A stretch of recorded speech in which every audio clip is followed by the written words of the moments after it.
Okay, this video is called Make America Healthy Again. The first thing is the medical monk diet, which is really the same thing as the Spartan vegan diet. A viewer sent this to me. I thought it was very nice. And basically, there's a social foundation, get along as best you can with your family and friends and other people you associate with. Get your exercise, sunshine, sleep, practice a religion. Religious people are much healthier than other people. Eat starches for the vast majority of your calories, at least 60 to 90% or so. Enjoy your fruits, have some veggies, and you'll need to take vitamin B12. And that's basically health right there. The only thing I take is methylcobalamin for supplements. That's it for me. Okay, next thing was some basic principles make a society healthy. The idea of created in the image of God says that there's something special about us. We're not just a bunch of cattle owned by a ruler. That's an important point. Most people don't understand this, but if you study history, it becomes pretty obvious that this is what it comes down to. You're either, something special as a human, or you're just a farm animal owned by the ruler, and when you're creating the image of God, then you have some intrinsic worth. If you're just a farm animal, you have no worth but whatever is assigned to you by the farmer.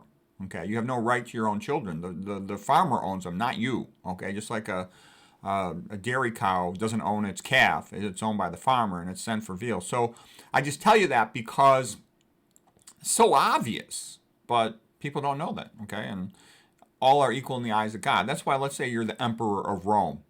You don't want Christianity because, in the pagan religion, the emperor could be a god. But in Christianity, there's only one God, okay? All right, individualism.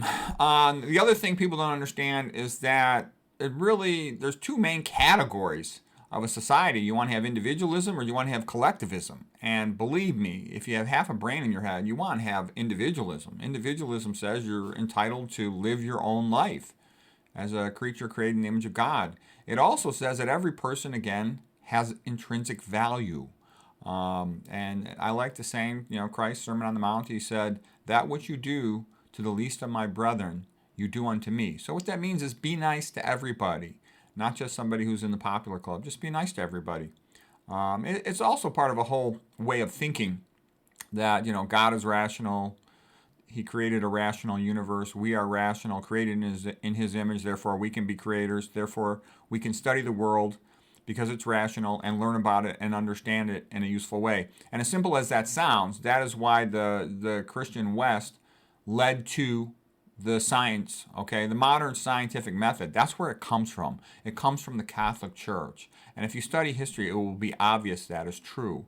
And so people should remember that, because people try to make fun of religion and say, oh, you don't need religion for science, but exactly the opposite is true. If you don't have religion, you can't have good science. And the reason you can't have good science is because there's usually not any money in telling the truth. Money comes from lying and ripping people off. It doesn't come from telling the truth, sadly. You just have to be realistic about that. So if you got religion as a moral foundation, there's an obligation to tell the truth, okay? And the other thing, too, is, here is Jesus Christo healing the blind man. You can remember the famous verse in the song Amazing Grace, I was blind, but now I see. And basically, that's like for doctors. When they go from, their regular conventional training to learning about nutrition and toxicology, it's all of a sudden the blinders come off and they escape from the darkness of their total ignorance of nutrition, epidemiology, and toxicology, and they realize, gee, most diseases, we actually do know what causes them, and we actually do know what would be the best treatment. Now, don't get me wrong, most patients will not want the best treatment. That's okay. They can take their pills and, suffer the consequences, but at least the ones that are willing to learn something and change, give them a chance. This is the painting of Christ healing a blind man by Carl Bloch. Okay, here's Christ healing a paralytic by the pool. This is Bartolome Murillo. He's a magnificent artist. Bloke's really good, too. All these guys are good. Okay, here's a woman taken in adultery, and that's pretty bad. But, Christ says, rather than stone her to death, you should forgive her, give her another chance, but she should not behave that way again. And a society where there is forgiveness, people can get along and make progress. If you don't have that, you end up with the Hatfields and McCoys, tit for tat and ongoing feuds, and that's not good for anybody either. And here is Jesus Christou bringing peace and getting everybody to get along. Nice painting here by McNaughton. So anyways, hopefully we can make America healthy again, if that's possible. I think it is.